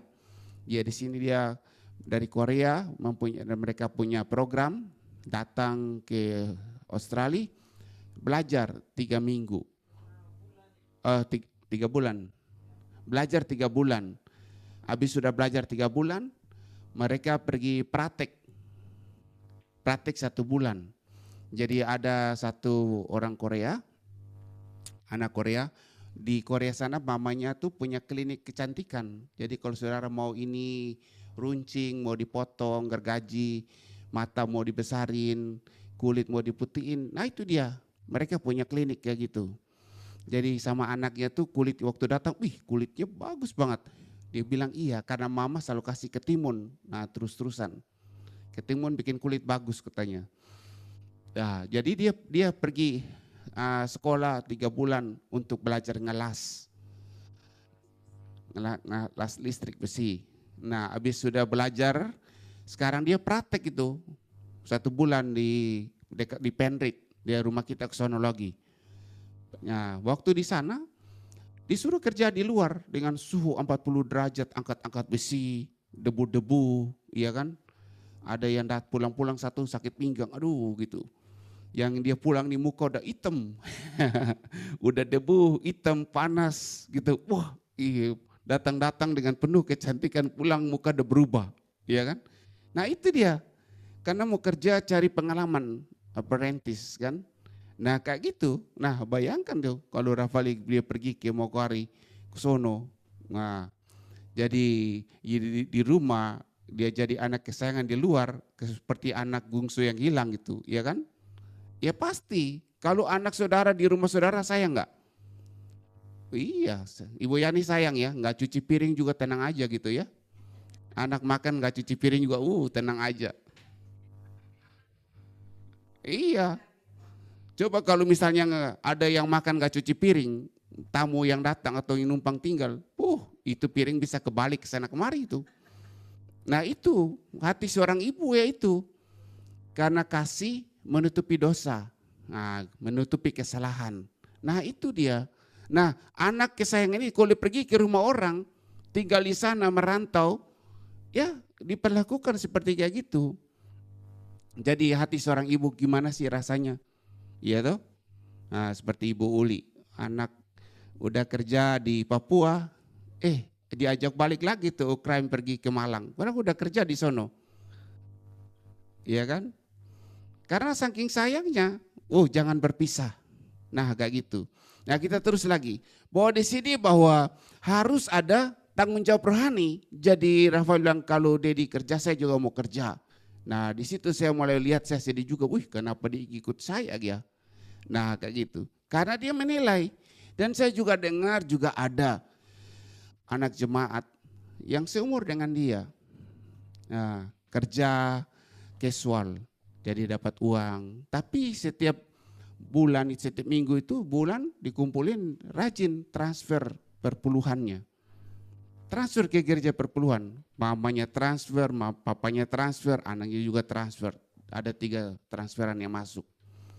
Nah di situ saya bisa melihat jika dalam keluarga itu didikannya bagus, maka anak itu pasti ngikut. Makanya bagi bapak-bapak, ibu-ibu, kalau mau cari mantu yang kayak begini. Yang berani untuk bisa memberikan perpuluhan buat gereja. Yang mau cari pasangan hidup laki, anak-anak muda, laki perempuan, cari pasangan hidup yang bisa berani beri perpuluhan buat gereja. Karena saya belajar, Mazmur pasal 37 ayat 25. Daud bilang, dahulu aku muda, sekarang telah tua, tetapi tidak pernah kulihat orang benar ditinggalkan atau anak cucunya meminta-minta roti. Jadi saya belajar ada dua kebenaran. Kebenaran yang pertama adalah status kita karena salib Yesus. Kita dibenarkan karena salib Yesus. Amin. Bukan karena usahanya kita. Tapi ada yang kedua, sesudah kita dibenarkan karena iman kita, karena anugerah Bapa, kita dibenarkan. Yang kedua, iman itu harus bisa melakukan kebenaran-kebenaran. Hidup oleh iman, berarti iman itu harus menghasilkan buah. Kalau iman tidak menghasilkan buah, tidak ada kebenaran dalam kelanjutannya. Jadi akhirnya sebagai orang percaya, saudara seperti pohon iman yang mandul. Yesus bilang ini pohon ara tidak berbuah. Ngapain dia ada di sini? Ayo tebang dia. Tukang kebun, jangan Pak, biar aja saya urus, mungkin tahun depan dia berbuah. Nah karena pohon iman saudara tidak berbuah. Kalau saudara mau maju, mau berhasil, engkau harus hidup oleh iman. Tantangan yang terbesar di zaman saat ini, yaitu tantangan keuangan. Kalau saudara bisa mengatasinya, saya percaya anak muda yang rajin punya komitmen berikan perpuluhan, hidup dia masa depan yang gak akan susah. Karena saya ngalamin saudaraku, saya tutup mata tutup kuping, semakin saya beri, saya gak kurang. Malah Tuhan memberkati saya, dia buka pelebaran sana sini, saya bekerja, saya gak cari-cari kerjaan, kerja di tempat yang sama. Tapi Tuhan bisa mengangkat lebih dan lebih. Pekerjaan yang cari kita. Kalau kita susah untuk melakukan hal-hal demikian, kemanapun kita pergi tetap kita nggak beda dengan orang luar di sana. Saudara harus bikin perbedaan antara anak raja sama anak di luar sana. Siapa sini anak raja? Amin. Anak raja itu harus hidup menjadi pelaku firman Tuhan. Seperti Ibu Mei baca tadi. Dia buka tingkap-tingkap langit, curahkan berkat berkelimpahan. Tuhan itu enggak mau saudara dan saya kerja sampai karena dia sudah ngomong firman Tuhan. Berkat Tuhan yang menjadikan kita kaya, bukan susah payahnya kita membuat kita kaya. Kita menjadi kaya, tapi berkat Tuhan yang membuat kita kaya. Jadi arti kata sebelum saudara lahir Tuhan sudah rancang kita bahwa kita ini pasti sukses berhasil. Cuma permasalahannya pohon iman kita itu sudah berbuah atau belum. Tuhan berikan kita kebenaran karena kematian Yesus di kayu salib. Karena anugerah Bapa. Cuma permasalahan dari kebenaran kita itu sudahkah kita berbuah kebenaran. Yaitu menjadi pelaku firman Tuhan. Banyak hal untuk menjadi pelaku firman Tuhan. Berbuat kebaikan kepada orang lain. Berdoa buat orang lain. Tetapi kalau saudara mau dalam finansial saudara. Nah itu tadi Ibu Mei baca. Karena apa yang kau tabur itu yang kau tuai. Amin. Ya itu. Saya ngomong kayak begini. Bukan karena saya butuh uang. Karena uang yang saudara kasih juga gak akan nyampe ke saya. Ya kan? Karena kalau hitung-hitung, kalau saudara memberi, kembali lagi ke rumah Tuhan, dipakai untuk persediaan makanan, buat jemaat yang ada. Di situ, kembali lagi. Jadi jemaat ada sukacita. Semakin hari gereja itu semakin kuat dalam finansialnya untuk bisa bergerak ke sana kemari. Saudara bisa bikin pelayanan diakonia. Jadi nama Tuhan semakin ditinggikan. Nah itu perbedaannya antara Ephata dengan yang lain. Amin. Nah kira-kira di sini saudaraku, melakukan dengan tepat berarti memahami tanggung jawab kita sebagai orang percaya. Melakukannya dengan setia bukan bahkan ketika ada hambatan. Jadi kesadaran tujuan dan panggilan Tuhan dalam hidup kita memberikan arah yang jelas untuk tindakan kita. Apapun yang kita lakukan saat ini saudaraku, kita punya tanggung jawab rohani. Bahwa tanpa saudara sadar, orang melihat saudara, membandingkan hidup saudara. Karena saudara adalah garam dunia, saudara terang dunia. Jadi kemanapun engkau pergi, pada saat engkau terjepit, jangan engkau gelisah. Jangan kau berpikir, justru pada saat kekurangan itu Tuhan mau mengangkat saudara. Pada saat Musa terjepit karena dikejar oleh Firaun, di depan ada Laut Merah, disitulah mujizat terjadi. Amin. Karena Tuhan bersama kita, saudaraku. Jangan hidup dengan logika atau dengan pandangan, tapi tutup mata, tutup kuping. Tuhan, saya mau hidup oleh iman. Nah, gitu. Saya mau hidup oleh iman. Jadi apapun yang terjadi, saya mau melangkah oleh iman. Jadi harus ada tanggung jawab rohani. Karena kalau kita sudah melangkah dengan iman, tanpa kita sadar, anak kita lihat loh, dia kopi kita. Ya, tanpa kita sadar, tetangga kita lihat, oh kamu kok diberkati Tuhan lebih ya, kok kamu begini, kok kamu begini. Nah disitulah caranya kita mulai bersaksi. Kalau kita ngomong bersaksi terus, tapi kita susah terus, ada. Di sini nggak ada, di gereja tempat lain. Bersaksi ngomong Yesus terus, habis ending ngomong Yesus, bisa pinjam duit gak? Mau beli bensin, mau beli ini, aduh. Tadi sudah ngomong Yesus menggebu-gebu, sekarang pinjam duit mau beli bensin, pulang gak ada uang bensin. Iya kan? Justru kita dipanggil Tuhan untuk menjadi berkat. Amin. Jadi ada 3 hal yang harus kita lakukan, saudaraku. Ya, lakukan yang tepat, yaitu yang pertama, kita harus berdasarkan ketaatan. Setiap yang kita lakukan, pekerjaan hidup kita harus taat kepada firman Tuhan. Jangan melenceng keluar, apapun bayarannya kita harus menjadi pelaku firman Tuhan, apapun bayarannya. Yang kedua, apapun yang kita harus lakukan, kita harus melibatkan kasih Tuhan dalam kehidupan kita. Mengasihi orang yang bersalah kepada kita, mengasihi musuh kita, harus ada kasih. Dengan demikian anugerah Tuhan semakin besar dalam kehidupan kita. Amin. Saya ingin supaya saudara diberkati lebih ini.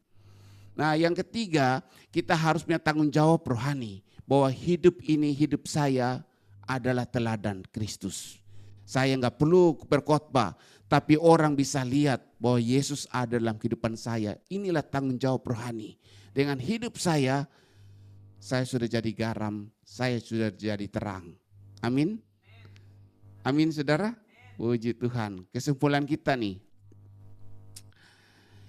Kesimpulan, lakukan dengan tepat. Lakukan dengan tepat adalah panggilan sebagai murid Kristus. Pertama taat, kedua harus ada kasih, ketiga ada tanggung jawab rohani.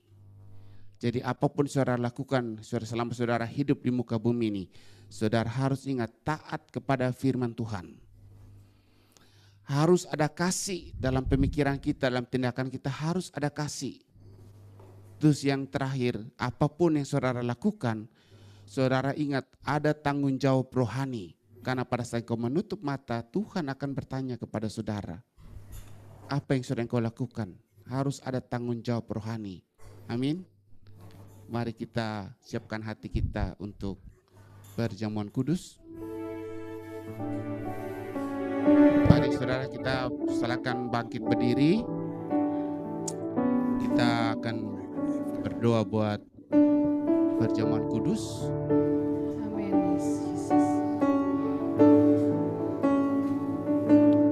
Bapa Surgawi, kami ucap syukur saat ini. Apa arti hidupku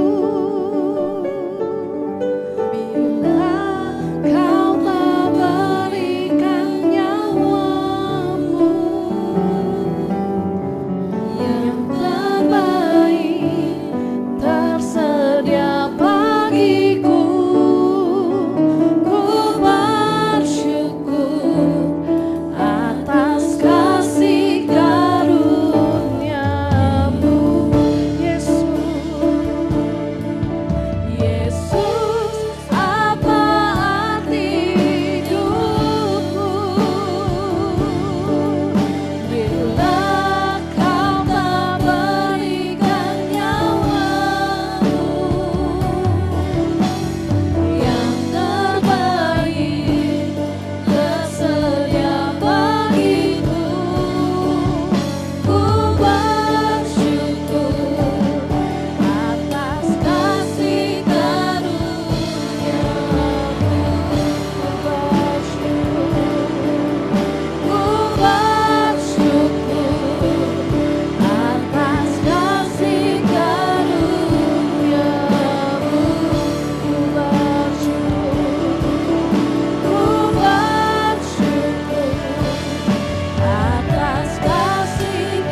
Silakan. Ya, mari kita angkat roti di atas kepala kita. Terima kasih Bapak Surgawi, kami belajar bahwa kami harus melakukan yang bisa kami lakukan. Jika kami tahu dan kami tidak melakukan, berarti kami sudah berdosa. Pertama, kami belajar bahwa kami harus taat kepada firman Tuhan apapun yang terjadi. Kami harus taat menjadi pelaku firman Tuhan. Dan apapun kami lakukan, kami harus lakukan dengan penuh kasih. Apapun kami lakukan harus ada tanggung jawab rohani. Karena itu kami dipanggil saat ini. Dan terima kasih Tuhan, saat ini kami mengucap syukur firman-Mu Tuhan. Kami mengucap syukur untuk persekutuan ini. Karena kami tahu Kau ada di tengah-tengah kami. Firman-Mu 2-3 orang berkumpul dalam nama-Mu, Kau ada di tengah-tengah kami. Dan terima kasih Tuhan untuk kehadiran-Mu di tengah-tengah kami. Amin. Untuk itu pada waktu malam sebelum Tuhan diserahkan, Ia mengambil roti, mengucap syukur atasnya, dan memecah-mecahkan dan berkata, inilah tubuhku yang diserahkan bagimu. Lakukanlah setiap kali engkau memakannya menjadi peringatan akan aku. Mari kita makan di dalam nama Tuhan Yesus.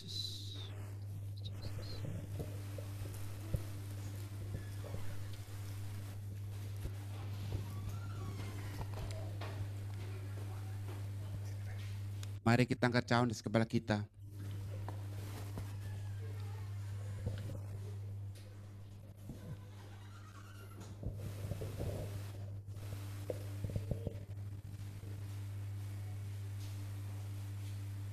Demikian sesudah itu yang mengambil cawan dan mengucap syukur atasnya dan berkata, cawan inilah cawan perjanjian baru yang dimateraikan oleh darahku. Lakukanlah setiap kali engkau meminumnya menjadi peringatan akan aku. Mari kita minum di dalam nama Tuhan Yesus.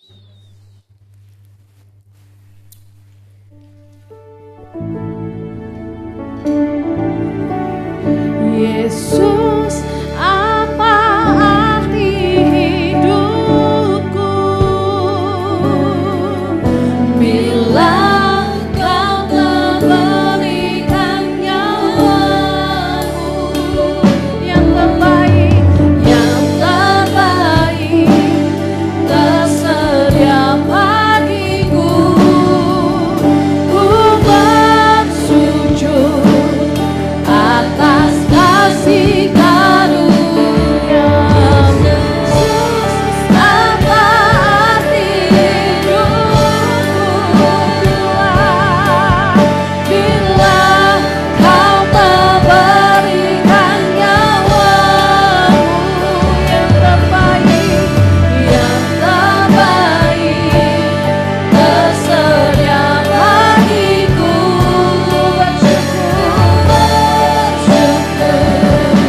Atas kasih karunia,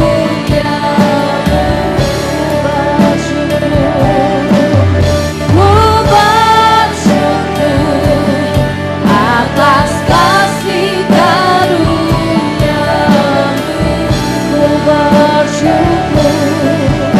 Ku bersyukur atas kasih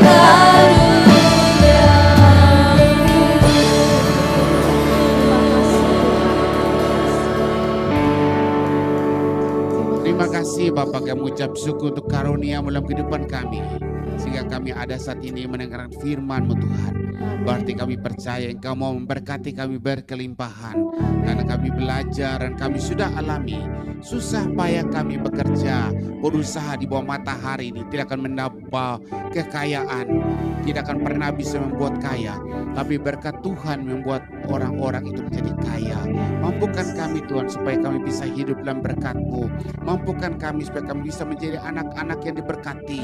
Mampukan kami supaya kami bisa taat dalam segala hal. Sehingga pada saat kami diberkati berkelimpahan, kami tidak lupa akan segala sesuatu. Tapi kami semakin taat dan bersyukur kepada Engkau yang memberikan kami kehidupan, yang memberikan kami kedamaian, kesejahteraan.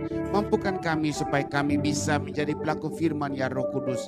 Jangan biarkan kami semua yang ada saat ini hidup dalam segala kekurangan, hidup dalam segala pas-pasan, tapi biarlah kami hidup berkelimpahan karena kami mempunyai Tuhan yang berkelimpahan, Tuhan yang mempunyai langit dan bumi, dan kamilah anak-anak Tuhan Tuhan yang luar biasa, yang kaya, yang tidak akan kekurangan segala sesuatu. Kenapa kami harus hidup dalam kekurangan? Mampukan kami Tuhan, supaya kami bisa meraih berkat-berkat rohani itu. Kalau Engkau bisa memberkati hamba-hambamu, Engkau bisa memberkati hambamu saat ini yang berbicara, Pastor Jimmy, Engkau bisa berkati. Mampukan kami semua supaya kami juga bisa melakukan hal yang sama. Mampukan kami, berikan kami keberanian, seperti Engkau berikan keberanian untuk Petrus berjalan di atas air.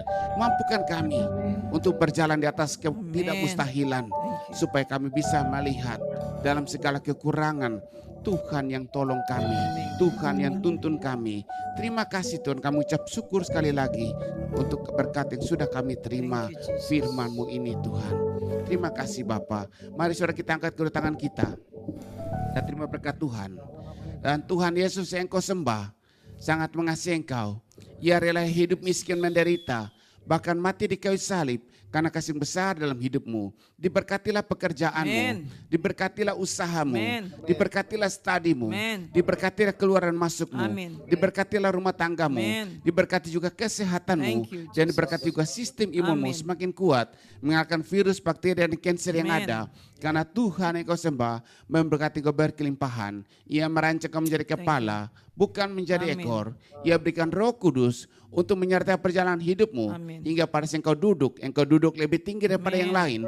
Dan saat engkau berdiri lebih tinggi daripada yang lain.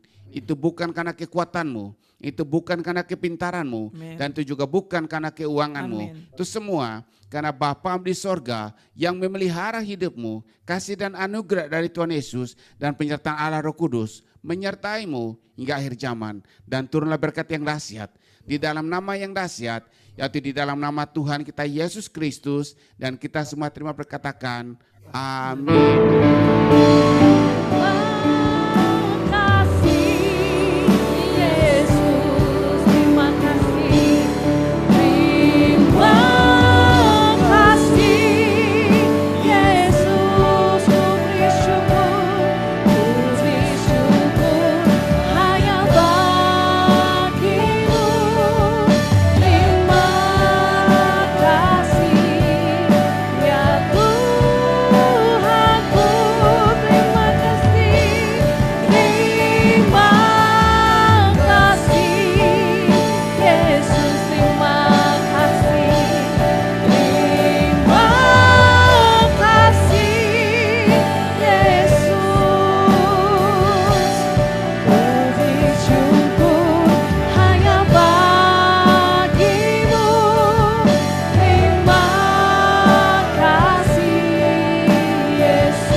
Puji nama Tuhan, shalom semuanya.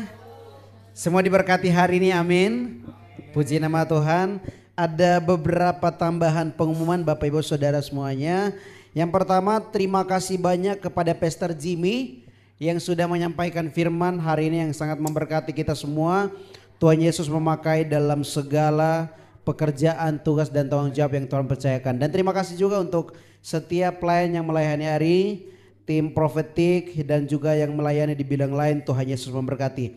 Bapak Ibu Saudara semuanya, adakah yang hari ini berulang tahun? Yang di online, di onsite? Tidak ada ya. Minggu ini? Tidak ada juga. Oke, Tuhan Yesus memberkati. Lalu selanjutnya diingatkan kembali kepada kaum wanita, setelah ini jangan pulang dulu karena latihan untuk perform tanggal 25 Desember. Lalu untuk tim PW juga untuk Natal jangan pulang terlebih dahulu karena setelah kaum wanita latihan kita akan latihan juga. Dan juga kepada ibu-ibu saudara semuanya kita ingatkan untuk terus menjaga kesehatan karena ini sudah masuk di bulan Desember, jadi pasti semua rindu untuk menikmati momen Natal. Jadi tetap jaga kesehatan masing-masing.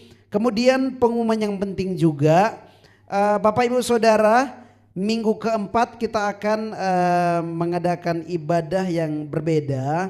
Nanti kita akan mengadakan perjamuan kasih pada minggu terakhir, minggu keempat. Jadi diharapkan untuk setiap keluarga membawa menu makanan masing-masing dari rumah.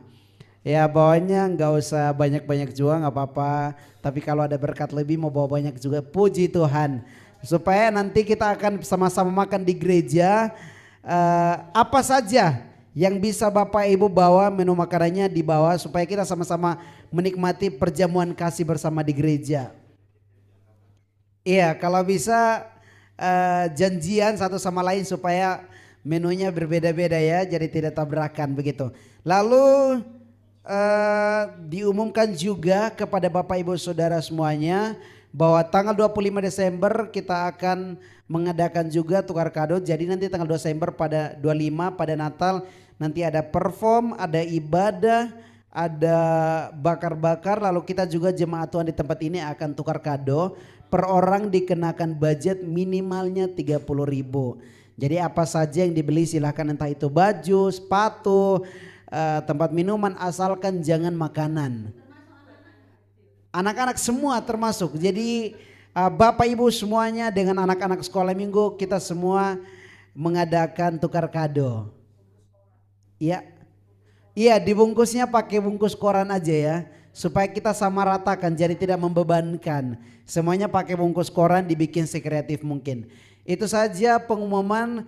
Oh ya, tambahan satu lagi, puji Tuhan hari ini kita juga akan diberkati oleh gereja. Pastor Jimmy dan Pastor Reni memberikan kepada setiap keluarga masing-masing beras yang akan dibawa pulang. Terima kasih banyak kepada Pastor Jimmy, Pastor Reni dan juga Evata. Tuhan Yesus memberkati. Apakah ada tambahan pengumuman dari Pastor Neni? Iya, thank you Charles dan adik-adik semua yang sudah melayani. Nggak ada dari kami, tapi cuma shalom bagi Bapak Ibu sekalian yang ada di onsite saat ini. Juga Ibu Mega, Ibu Novi yang hari ini juga ada dan melayani. Tuhan Yesus memberkati. Shalom bagi Bapak Ibu yang ada di jemaat saat ini. Tuhan berkati. Salam dan jangan lupa jaga kesehatan.